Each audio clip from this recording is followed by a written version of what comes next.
아브라함에게서 기억해야 할 또 한 가지 중요한 점이 있다. 부름받은 이후 초기에 등장하는 사건이다. 아브라함은 한 번의 전쟁을 치른다. 창세기 14장에 보면 신할왕 아므라벨과 엘라살왕 아리옥과 엘람왕 그돌라오멜과 고임왕 티다리, 소돔왕 베라와 고모라왕 비르사와 아드마왕 신학과 스보임왕 세메벨과 벨라왕과 싸움을 하게 되었다. 이전까지 그돌라오멜을 섬기다가 반란을 일으키자 동맹을 해서 전쟁을 일으킨 것이다. 이 전쟁으로 소돔과 고모라 진영의 왕들이 패하고 모든 재물을 빼앗기고 소돔에 살던 조카 롯도 함께 사로잡혀갔다. 아브라함이 그 소식을 듣고 자신의 병사 318명을 데리고 쫓아가서 그들을 공격하였다. 아브라함이 치른 유일한 전쟁이었다. 그 전쟁에서 아브라함은 크게 이겼고 롯을 포함한 모든 재물과 부녀자들까지 모두 되찾았다. 그 후 멋진 모습으로 돌아온 아브라함을 맞아준 사람은 살렘왕 멜기세덱이었다. 아브라함은 그에게 가진 모든 것 가운데 10분의 1을 주었다. 그 후 소돔 왕은 고마움을 표하면서 모든 전리품을 가지라고 권유하는데 아브라함은 단호하게 시로라기 하나도 신발끈 하나라도 가지지 않겠다고 선언한다. 그대의 것은 시로라기 하나나 신발끈 하나라도 가지지 않겠습니다. 그러므로 그대는 그대 덕분에 아브라함이 부자가 되었다고는 절대로 말할 수 없을 것입니다. 놀라운 점은 이것이다. 당시의 모든 사람들이 전쟁을 하는 이유는 남의 것을 빼앗고 재물과 권력을 키워서 지배력을 늘려가기 위해서였다. 전쟁을 일으키면 누군가 목숨을 잃고 누군가 자식을 잃고 누군가 엄마를 잃고 누군가 평생 모은 재산을 하루아침에 잃어버릴 수도 있다. 누군가에게 극심한 고통이 가해지는 것이 분명한데도 전쟁을 일으킨다. 단지 나에게 필요한 물질적인 이익과 노동력을 확보할 수 있으면 된다는 생각을 갖고 전쟁을 일으킨다. 에덴 동산에서 쫓겨난 인간의 운명을 탈피하려는 전형적인 인간의 모습이었다. 아브라함의 전쟁은 달랐다. 빼앗기 위한 전쟁이 아니라 빼앗김으로 고통받는 사람을 회복하기 위한 전쟁이었다. 누군가를 지배하기 위한 전쟁이 아니라 지배당하게 된 누군가를 해방시키기 위한 전쟁이었다. 세상 사람이 고통을 주며 살아가는 방식과 정반대였다. 문제가 생겨 어그러진 세상에서 고통받는 사람들을 위해서 아무런 물질적 유익도 없는 전쟁을 감당하고 있다. 이런 모습은 하나님의 다스리심 안으로 다시 돌아온 사람에게서 나타나야 하는 세상에 대한 태도였던 것이다.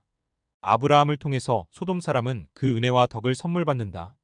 사람들 안에서 평화가 회복되고 물질적인 손실이 만회되고 절망이 희망으로 바뀌고 눈물이 기쁨으로 바뀌었다. 부녀자들까지 돌아왔으니 완전히 절망스럽게 무너졌던 가정의 회복도 당연하다. 이것이 문제를 해결해 나가시는 하나님의 방법이었다.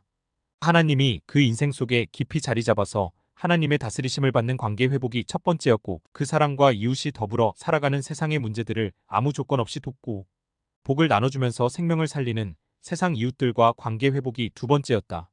에덴에서 타락으로 발생된 문제였고 아브라함을 통해서 해결되는 해결의 핵심이라 할 수 있다. 아브라함 주변 사람과의 갈등이 해결되었다. 이 부분도 같은 맥락에서 이해할 수 있다. 하나님의 놀라운 나타나심을 통해 하나님의 존재를 인식하고 그 관계가 바로 세워지면서 함께 살아가는 사람이었던 롯과의 관계도 제대로 정립되게 되었다. 조카였지만 장성하여 자신의 가족과 가축을 충분히 소유한 롯은 아브라함과 함께 살기가 어려울 정도로 가업을 이루었다. 아브라함의 가축의 목자와 롯의 가축의 목자가 다투는 일이 벌어지는 지경에 이르렀다. 이제는 함께 살아갈 수 있는 상황이 되지 못했다. 그 상황에서 아브라함이 보여준 모습을 살펴보자. 아브람이 롯에게 이르되 우리는 한 친족이라 나나 너나 내 목자나 서로 다투게 하지 말자. 내 앞에 온 땅이 있지 아니하냐. 나를 떠나가라. 내가 좌하면 나는 우하고 내가 우하면 나는 좌하리라. 아무리 조카와의 관계라도 자신의 이익이라는 문제가 걸리면 갈등이 발생하는 것은 당연할 수 있다.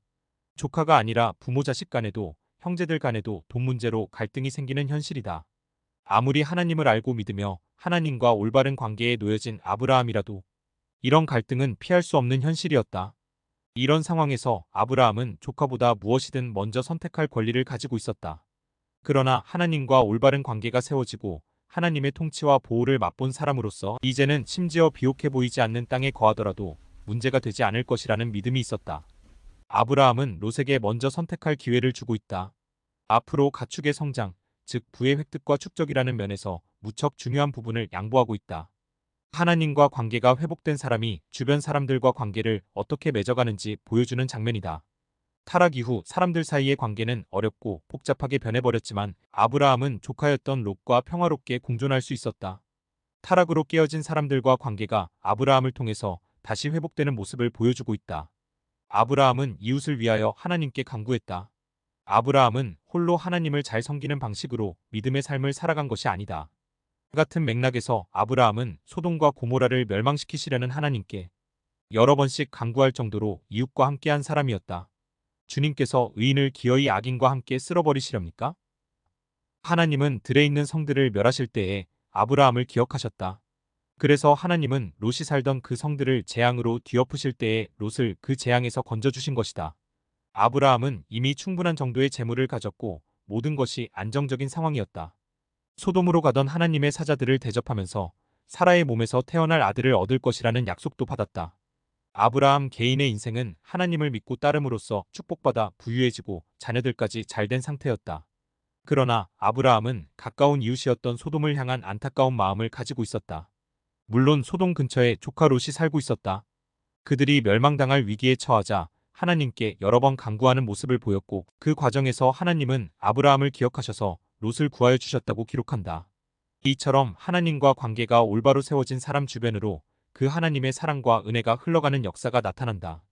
그 사랑과 은혜는 어그러진 세상의 어려움을 회복시키는 방향으로 영향을 끼친다.